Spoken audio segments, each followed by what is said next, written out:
Mesdames et messieurs, bonsoir et bienvenue à cette émission d'Info 9. Le championnat canadien de l'Est d'accélération sur neige obtient un franc succès. Alors, j'en discute avec le président du CAMAO et grand responsable de cet événement, M. Daryl Geldart. M. Geldart, bonsoir. Bonsoir, M. Lacasse. On s'est vu souvent avant ce fameux championnat. Oui. On se revoit pour clore ce dossier-là et c'est toujours avec grand plaisir qu'on vous reçoit, M. Geldart. Vous êtes un assidu et je vous remercie de votre présence, que je sais que là, c'est peut-être un peu moins pire, mais avant l'événement, vous étiez, comme on dit, à 150% loadé. Si on peut employer cette expression-là. Mais, on peut rajouter une couple de pourcents de plus. Si même on peut rajouter, mais vous avez toujours accepté notre invitation, puis ça, je vous en remercie beaucoup. C'est moi qui vous remercie de m'avoir invité aussi. Ça me fait trop plaisir de venir déjà discuter avec vous. N'importe quelle autre activité concernant le CAMAO ou concernant des championnats, vous aurez toujours une place ici, M. Geldart. Tout le temps, tout le temps. Merci. Tout un succès. Oui. Malgré le froid. On va aller, justement, on va ouvrir juste une petite parenthèse parce que la dernière fois que vous êtes venu à cette émission-là, avant le championnat, vous m'aviez dit, vous aviez dit en ondes, j'aimerais ça, durant la semaine, avoir 15-20 cm de neige, là, ça serait, malgré que les pistes sont belles quand même, mais ça serait un petit peu mieux. Puis, vous avez dit, cette fin de semaine-là, on souhaite de ne pas avoir de tempête. Mais on avait oublié juste un petit facteur, le temps froid. Mais coudonc. J'avais oublié la commande de moins 15. Vous aviez oublié de dire, ben là, il ne faudra pas aller en bas de moins 15. Ouais. Mais qu'est-ce que vous voulez? Mais quand même... ce fut quand même un grand succès. C'est certain, il ne faut pas avoir peur des mots. Ce fut une grande réussite. Ce fut une fin de semaine fantastique. Mais les gens vous ont dit aussi, s'il avait fait un petit peu moins froid, vous auriez probablement doublé le genre des spectateurs. Il y en a plusieurs qui nous disent c'était tellement un bon spectacle ou c'était tellement bien organisé. On leur remercie de le compliment, premièrement. Oui. Mais ils nous l'ont dit, s'il aurait fait un moins 15 à la place de moins 40 dimanche matin, c'était très froid. Tout le monde pense qu'on aurait été chercher notre 5-6 000 spectateurs faciles. J'ai pas de misère à le croire non plus. Non, et moi non plus, je n'ai pas de misère à le croire parce que c'était vraiment une organisation pour une première qui était très bien rodée. Et d'ailleurs, vous avez eu des félicitations de monsieur, entre autres, Richard Gauthier. Oui, c'est ça, oui. Qui venait du Wisconsin, président de l'International Snowmobile Racing, qui vous a dit que, regardez, vous aviez une organisation super. Ça a été un super beau compliment. Oui, parce que venant de lui, là, c'est le président du ISR dont on est affilié, qui est basé à Wisconsin, puis on l'avait invité de monter au championnat. Il a accepté gracieusement, il est monté, il a fait tout près de 15-16 heures de route pour monter ici, puis retourner. Puis le compliment qu'il nous a donné nous a fait chaud au cœur parce qu'il nous a dit que si tous ses affiliés seraient aussi bien organisés ou si bien rodés de même, il n'y aurait jamais de misère. Exactement. Fait que, on se demande des fois quelle sorte de compétition, des fois qui se passe ailleurs. Alors, on dit qu'on n'est pas parfait, il n'y a personne de parfait, je pense pas encore, puis on ne doit pas être loin si on a des compliments de même. Alors, recevoir un pareil compliment d'une personne comme lui, premièrement, ça fait chaud au cœur, puis est-ce qu'on se dit un petit peu en dedans de nous autres, mission accomplie? Mission accomplie, puis avec un compliment venant de lui comme ça, on s'aperçoit que malgré qu'on est en Abitibi, puis il y en a peut-être ailleurs au Québec, puis c'est trop loin, puis c'est dans le fond du bois, on n'est pas des deux de pique, puis on sait qu'est-ce qu'on fait. Ça, voilà. On est très bien rodés. D'ailleurs, on a eu des appels la semaine avant précédent le championnat, des appels d'urgence d'une autre organisation qui est très grosse. Tout le monde la connaît, le Grand Prix Skidoo de Valcourt. Oui. Ils ont eu de la misère cette année. Ils ont été obligés de canceller le nouvel événement d'accélération sur neige qu'ils voulaient faire le vendredi soir de l'événement. Mm-hmm. Et puis, parce qu'ils nous appelaient justement, parce que ceux qui étaient supposés de l'organiser ont backé à la dernière minute. Et puis, ils nous ont répondu que l'année prochaine, aussitôt que celui-là de cette année est fait, ils veulent avoir un contrat signé avec nous pour l'année prochaine. Donc, on voit que, on n'est pas les deux pics. Deux pics, puis on sait qu'est-ce qu'on fait. Une chose est certaine, M. Geldart, Abitibi-Témiscamingue, on sait recevoir. Oui. Ça, là, que ce soit dans n'importe quelle organisation. Moi, je le dirai jamais assez. Il y a de gros festivals en Abitibi-Témiscamingue. Puis, peut-être. Peut-être. Là, j'ouvre une petite parenthèse, là, mais je pense que ce championnat-là peut s'installer pour quelques années plus. Ah, plus que quelques années. Oui. L'idée, c'est de garder ça aussi longtemps que possible, mais c'est nous qui l'avons créé, fait qu'on ne le donnera pas à personne, c'est à nous. C'est ça. Il n'y a personne d'autre qui peut prendre ce nom-là, championnat canadien de l'Est. Exclusif. Oui, on est exclusif. Okay. Ça, c'est le monde important qui de n'a le pas peur, dire. ça peut pas, c'est pas une organisation quiconque à Québec ou qui à Montréal. Qui décide demain matin de faire ça. Il fait un championnat canadien de l'Est, mais non, il ne peut pas. On a les droits exclusifs là-dessus et puis on ne peut pas se faire enlever ça. D'où ma question, M. Gildart. On peut en avoir une deuxième édition, c'est sûr. Oui, on croit bien que oui. On a une réunion bientôt là, pour mettre les points saisis, les croissants pour voir qu'est-ce qui a bien été, voir les améliorations qu'on peut amener. C'est sûr qu'il y en a toujours. Il y en a toujours. C'est une première édition. J'en ai vu 3. Aussitôt que le chapiteau est installé, je n'ai vu 3. Pris en note à corriger, c'est ça? Oui, à corriger ou à améliorer. Ou améliorer. Non, juste améliorer. Améliorer parce que déjà, c'était là, mais quelques petits manques légers. Oui. Puis, l'an prochain, on a passé dans la tête, fait qu'on oublie quelques petits affaires. Exactement. Il y a une chose dans mes notes que je regardais, M. Gildart, c'est que vous avez dit, ou quelqu'un a dit, il y en a beaucoup qui sont venus comme en éclaireur. Oui. On va aller voir qu'est-ce que c'est que ça donne, puis si c'est à notre goût, l'an prochain, s'il y a une deuxième édition, on va s'inscrire. Ouais. Je pense que cette émission accomplie là. Oui, puisqu'il y a beaucoup d'équipes qui nous appelaient, puis tu sais, j'essaye pas de paraître mieux que personne. Il y a beaucoup de monde qui nous ont appelés de Québec, de Trois-Rivières, de l'Outaouais. On a eu quasiment 12 équipes qui nous ont appelés de là, nous disaient qu'ils montaient, puis même quelques-unes de l'Alberta. On avait 6 des États qui étaient supposés être là. En fin de compte, on a eu juste une.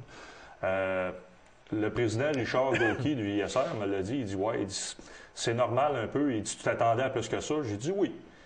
Mais il dit, fais-toi-en pas, c'est normal. Il dit, là, ils ont vu la qualité de la piste. Ça. Ils ont peur de déplacer tout l'équipement puis les frais que ça coûte pour peut-être arriver à quelque chose qui arriver puis dire, ah non, pas ça, c'est pas ça. C'est mal organisé. C'était... Bon, là, ceux qui ont envoyé, ils ont peut-être bien envoyé une équipe en éclaireur. Bon, l'équipe retourne chez eux et dit, hey, vous avez manqué la plus belle. Puis c'est le compliment qu'on a eu. Il y a des équipes qui nous ont dit que la semaine avant le championnat, ils ont été coursés à quelque part. C'était supposé être une drague sur neige. Puis le départ, il y avait tellement peu de neige, c'était comme partir dans le gravel. Ah, mon Dieu. Puis il dit, c'était pas, tu sais, on arrive à cette compétition-là, puis c'était mal organisé, la piste n'était pas belle. Ils nous ont tous donné les compliments que c'est les plus belles pistes qu'ils n'ont jamais vues à courser dessus. Mais ça, par exemple, c'est une chose, puis je suis content que vous en fassiez mention, que les gens sont venus en éclaireur. Parce que, comme vous l'avez si bien dit, on ne déplace pas une seule motoneige avec 2-3 personnes, puis on s'en va à la Sarre aller faire un championnat canadien. On ne fait pas ça. Non. C'est que on déplace plusieurs motoneiges. Donc, comme vous l'avez si bien dit, on va aller voir avant. On va aller voir comment ça se passe. On va aller voir la piste. On va aller voir l'organisation. On va tout aller voir comment c'est rodé. C'est ça. Parce qu'on ne veut pas arriver là, déplacer un paquet de personnes, un paquet de motoneiges. Ça coûte des sous, beaucoup, beaucoup. Puis arriver là, puis dire, ah ben avoir ça, on ne serait jamais venu ici. Donc, on va aller voir. On va aller voir avant. Puis si c'est à notre goût, l'an prochain, on va y aller. Je pense que c'est rendu là, à ce stade-là. Là. Oui, puis il y a beaucoup qui sont venus, des équipes qui sont déplacées, une équipe de 2-3 motoneiges pour rapporter aux autres. C'est ça, pour venir voir aussi, exactement. Puis ces 2-3 motoneiges-là, bien, sont retournés chez eux pour aller dire, hey, vous avez manqué de quoi l'année prochaine. Fait que, à la place d'être 3, ils seront peut-être 10. Même peut-être plus que ça. Et même plus, parce que vous êtes beaucoup plus dans le secret des yeux que moi, que je peux l'être. Mais seulement que, disons que... On s'attend que nos chiffres vont doubler et même tripler au point de vue compétiteur pour l'an prochain. Moi, là, ici, dans mes notes, j'ai environ 3700 spectateurs, 162 inscriptions dans 16 classes, ce qui a donné 60 équipes de compétiteurs. Pour vous, c'est bon, c'est excellent, c'est un début. C'est un début. Point de vue équipe, je pensais franchement d'en avoir plus que ça. J'avais mis un chiffre, moi, dans ma tête, puis je ne l'ai pas atteint, ni au point de vue inscription, ni au point de vue équipe. D'ailleurs, on avait 180 quelques inscriptions, et puis, dernière minute, maintenant qu'ils sont désistés dernière minute, ils ne sont pas venus pour le froid, ou la journée même, ils ont enlevé une inscription dans quelques classes. OK. Mais seulement que, dans l'ensemble, monsieur... Dans l'ensemble, c'est une grosse réussite, c'est une je suis grosse satisfait. réussite. Okay. Point de vue spectateur, je suis épaté. Je remercie tout le monde qui est venu faire de ce week-end un très beau week-end. Même les compétiteurs, les équipes n'en revenaient pas de voir autant de monde, autant de gens à ce froid-là, braver le froid pour venir voir ça. C'est ça, exactement. Non, en général, on est très satisfait de la fin de semaine. Moi, il y a une chose, quand j'ai reçu dans mes fils de presse les gagnants, oui. Je vois qu'il y a beaucoup de gagnants de l'Abitibi. Oui.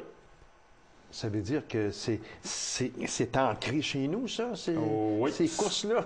C'est ancré chez nous, puis d'ailleurs, la grosse raison de ça, puis je l'ai toujours dit, même quand j'avais descendu à la réunion ISR au mois d'avril dernier, j'étais prêt à mettre nos compétiteurs dans les classes stock, les improve stock et les pro stock, qu'on n'importe quel compétiteur dans n'importe quelle autre organisation ou circuit. Puis je crois que les gens de chez nous vont arriver en avant pour une simple et bonne raison. Quand on dit qu'on course sur la neige, on course sur la neige. On ne course pas sur un départ de poussière de pierre ou de départ Avec des brins de foin, oui, c'est ça. C'est ça. Exactement. Non, c'est parce qu'ailleurs, les courses d'accélération, ils mettent un départ de poussière sur pierre ou de départ sur sable de 80-100 pieds de long. Ah, OK. Non, c'est pas de quoi. Puis il dit c'est de l'accélération sur neige. Moi, j'ai de la misère à croire ça. Regarde, tu veux faire de la neige, mets de la neige. On dit que les spectateurs et les concurrents, ils provenaient quoi? Du Québec, de l'Ontario, des États-Unis aussi? Oui, États-unis. États-Unis était une partie visée, je pense. Oui, c'était une partie visée, puis je crois que l'année prochaine, on va en avoir encore plus. C'est vraiment une équipe qui a monté en éclaireur. Puis... Si on regarde très vitement non pas les noms, mais les endroits que les personnes ont rapporté des prix, on prend Jean Tremblay de Val-d'Or, 5 sur 16. Classe, oui. Classe, exact. Puis on regarde ici Notre-Dame-du-Nord, André Mathieu. André Matteau. Matteau, excusez-moi. Marc Frappier de Macamique, Jean-Pierre Roy de La Sarre, Magella Fortier d'Évin. Il y a plusieurs personnes, comme je disais, du coin ici.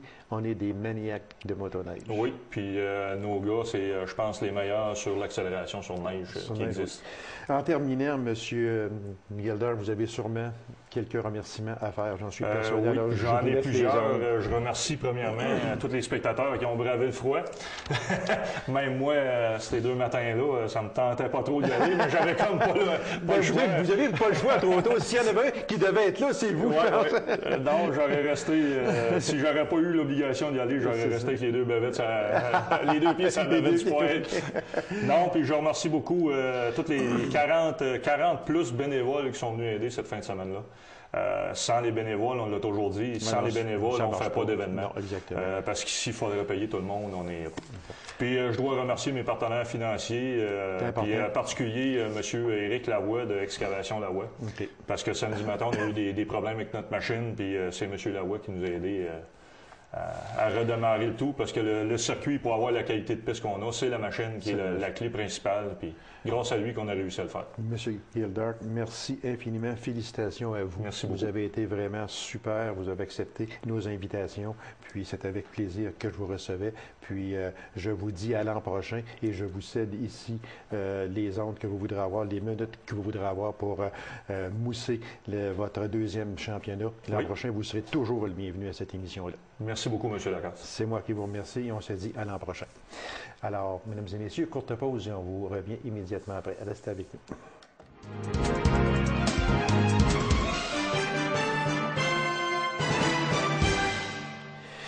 Elle est commissaire locale aux plaintes et à la qualité et elle vient nous entretenir de la semaine de promotion des droits des usagers, mesdames et messieurs, du Centre de santé et des services sociaux des Aurores boréales, Mme Julie Lahaye. Madame Lahaye, bonsoir. Bonjour. Madame Lahaye, d'abord, en tout premier lieu, si on parlait de la semaine de promotion des droits des usagers, c'est quoi exactement ça? Bien, en fait, c'est une semaine qu'on consacre vraiment à la publicisation des droits que les usagers ont quand ils viennent dans le réseau de la santé.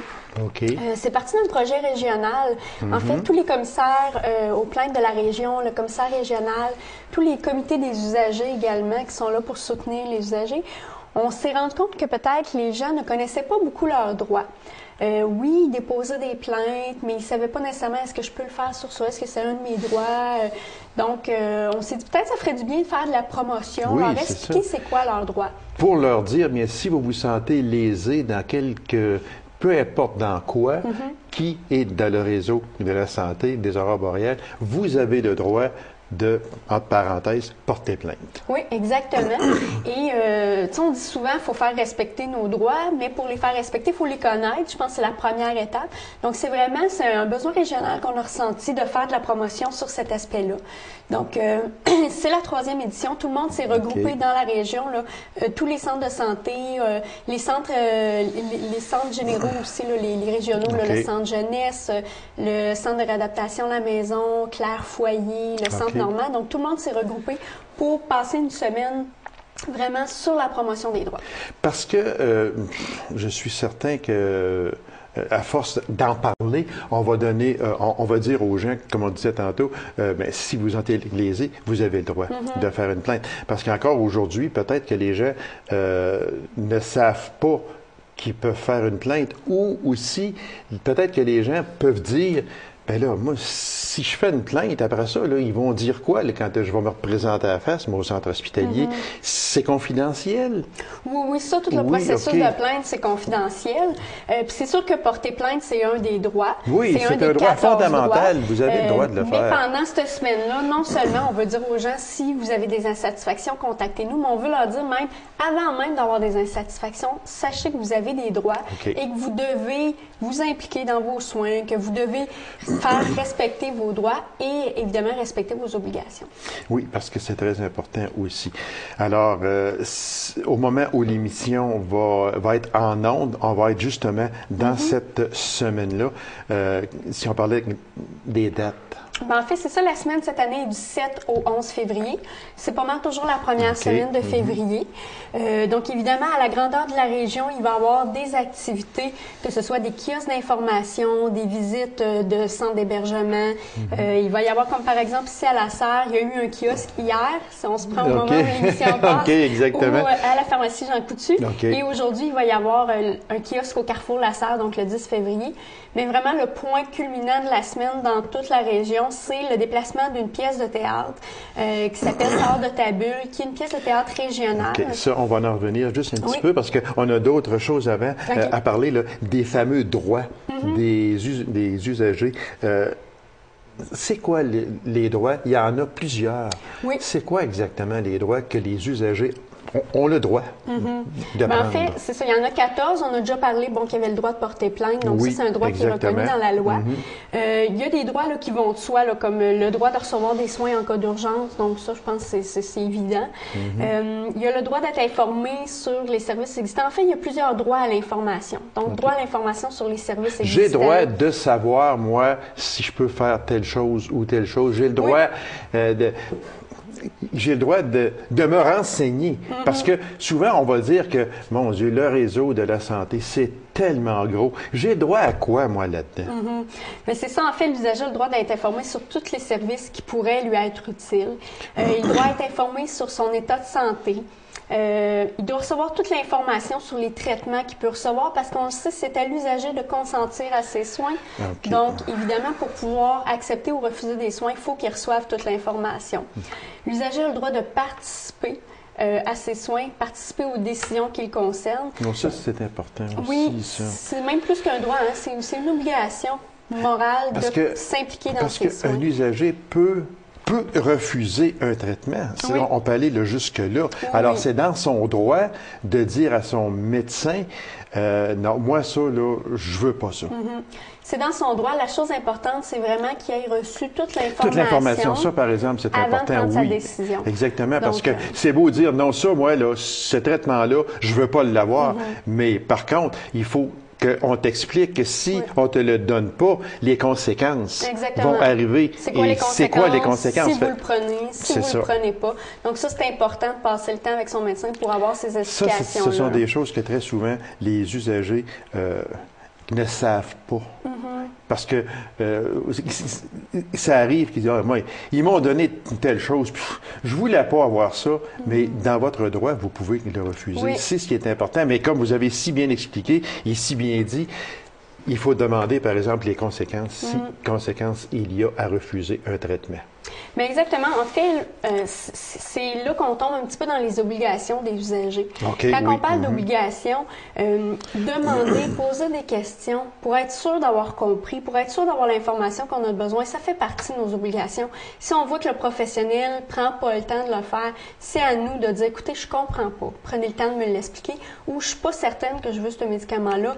C'est quoi les avantages, c'est quoi les inconvénients? Donc ça en est une des obligations du patient. Il doit dire ce qu'il pense, ce qu'il ressent, puis ce qu'il veut. S'il ne dit pas au professionnel, puis qu'ensuite il dépose une plainte en disant « je le voulais pas, mais j'y ai pas dit », mais il a sauté la première étape d'en parler avec l'intervenant. Exactement. Puis, très souvent, ce qui peut arriver également, c'est que l'usager peut dire j'aurais des questions à y poser, mais regarde, c'est l'enfer. Il y a tellement d'ouvrages là, ici que je n'irai pas à le déranger avec mes questions qui sont peut-être pas trop importantes. Mais je pense que dans le genre, peu importe le traitement que l'usager peut recevoir, il y a des questions qui sont très importantes pour l'usager. Peut-être que pour le médecin traitant, il va dire, regarde, c'est banal, mais pour la personne qui va recevoir le traitement, cette personne-là a besoin d'informations. Mais je pense que nos équipes sont sensibilisées, autant les infirmières, les médecins, justement à l'importance de faire ces étapes-là avec le patient pour qu'il se sente assuré, qu'il sache où il s'en va dans son traitement. Exactement. De toute façon, on le dit souvent, si on explique à l'usager les raisons du traitement, si on le laisse participer aux décisions dans ses soins, il va vraiment s'impliquer davantage et ça va être l'idéal pour tout le processus de guérison. Exactement. Donc, un usager qui s'implique et qui comprend ce qu'il doit faire pour guérir, pour améliorer sa santé, il va être beaucoup plus proactif puis tout le monde va y gagner. Ça, c'est vrai. Exactement, oui. Fait il y en a d'autres aussi, on était rendus. Oui, en fait, il a le droit d'être traité évidemment avec courtoisie, avec ça, je pense qu'il n'y a pas de problème sur ça. Mais en tout cas, je ne pense pas. Du moins, dans le réseau de la santé des aurores boréales, on en entend parler beaucoup. Puis, les gens le disent. C'est sûr que on s'en va à l'urgence, on s'en va, c'est long. On perd patience. Ça, je le sais. Puis, c'est partout pareil. Parce que moi, j'ai toujours dit que le système de santé est trop lourd, tout simplement. Sauf que les gens, un coup, par exemple, qu'ils sont avec leur médecin, les sourires sont là, même si la fatigue prend le dessus souvent, et c'est normal, mais on est quand même bien reçu. Ça, je pense que c'est pas un problème. Bien, c'est l'essentiel. La loi le dit, l'usager doit être au cœur de nos services, au cœur de nos préoccupations. Donc, malgré les contraintes de temps, la fatigue, mais notre personnel doit avoir le souci de tout le temps respecter l'usager parce que pour le professionnel, c'est peut-être le 50e de la journée, mais pour l'usager, lui, c'est le premier professionnel. C'est le premier, puis on ne va pas à l'hôpital jamais de gaieté de cœur. Ça, c'est certain. Quand on monte les marches de l'escalier, c'est parce qu'on va voir quelqu'un qui est malade ou nous autres, on est malade, alors on n'y va pas de gaieté de cœur, jamais, jamais, jamais. Fait que ça veut dire que quand on va là, c'est parce qu'on a besoin d'être soigné. Oui. Exactement, oui. Fait que ça, c'est sûr que c'est vraiment important, toute la notion de respect. Oui. Ça, c'est évident. Il y a aussi, l'usager a le droit d'être accompagné, assisté d'une personne de son choix. Donc, par exemple, s'il veut venir voir son médecin de famille avec son conjoint, sa fille, parce que lui, il ne comprend pas nécessairement tout, ça, c'est un de ses droits. Et l'accompagnateur a le droit de l'accompagner tout le temps. Bien, évidemment, il y a des contraintes. Bien sûr. Par exemple, durant certains soins, c'est possible que le personnel soignant demande à l'accompagnateur de sortir. Normal aussi, là, oui. Il y a aussi, justement, s'il peut y avoir des sujets délicats qu'on pense que l'accompagnateur pourrait peut-être brimer l'usager, bien à ce moment-là, évidemment, on va demander à ce que l'accompagnateur quitte. Mais normalement, les professionnels acceptent très bien la présence d'une autre personne. C'est aidant. Souvent, ça calme l'usager. Puis ça permet justement qu'il y a deux personnes qui entendent l'information. Ah, OK, oui. Ça, par exemple, c'est important parce qu'il y a toujours une question de nervosité. Oui. C'est ça. Fait que, il m'a dit quoi, le médecin? C'est ça? Il m'a dit de prendre ça, bien non, de prendre ça. Fait que si l'autre L'accompagnateur est là, il va dire, regarde, non, il t'a dit de prendre ce médicament-là, c'est lui qui va... Parce que l'écoute à deux est beaucoup plus... porte souvent plus fruit qu'une personne, parce que quand on est, et je le répète, quand on est là, on est malade, puis on est nerveux, alors on en manque des bouts. Oui, ce sont des choses qui peuvent arriver. Oui, c'est pour ça que ça, c'est très valorisé aussi. Oui. L'usager a le droit d'être représenté pour tous ses droits, c'est-à-dire qu'il peut arriver dans la vie que malheureusement l'usager soit plus capable de dire ce qu'il veut, ce qu'il ressent et ses volontés, Exactement. soit de façon temporaire si par exemple il est dans le coma ou de façon permanente suite à une maladie qui va lui faire perdre ses capacités. Okay. Donc à ce moment-là, bien évidemment le réseau ne fait pas juste se dire bon, on va faire ce qui nous tente, on va voir le représentant donc pour connaître ses volontés. Exactement, c'est ça.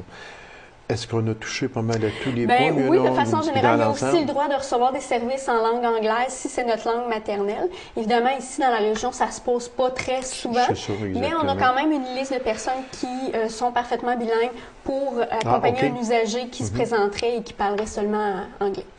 C'est donc dire que si on fait le résumé de tout ça, Mme Lahaye, c'est que peu importe de quelque manière que ça peut être, si un usager se sent lésé, peut porter plainte, puis on ne le dira jamais assez, c'est confidentiel.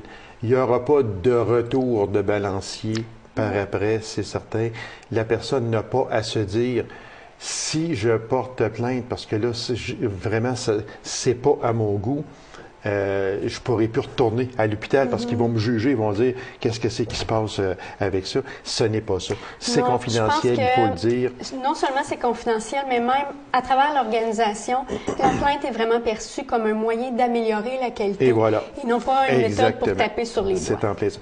Alors, il reste à peine 2 minutes, Mme Lahaye, si on parlait des principales activités au cours de cette semaine. La principale, c'est vraiment la journée de vendredi, le 11 février, où il y a 2 représentations d'une pièce de théâtre qui a été montée par les productions du Raccourci à Amos. Donc, c'est une pièce de théâtre régionale faite sous commande là, par les comités des usagers qui va venir nous présenter 6 droits de façon très imagée, un peu exagérée également, mais vraiment pour marquer l'imaginaire sur quels sont les droits, quelles sont les obligations des usagers.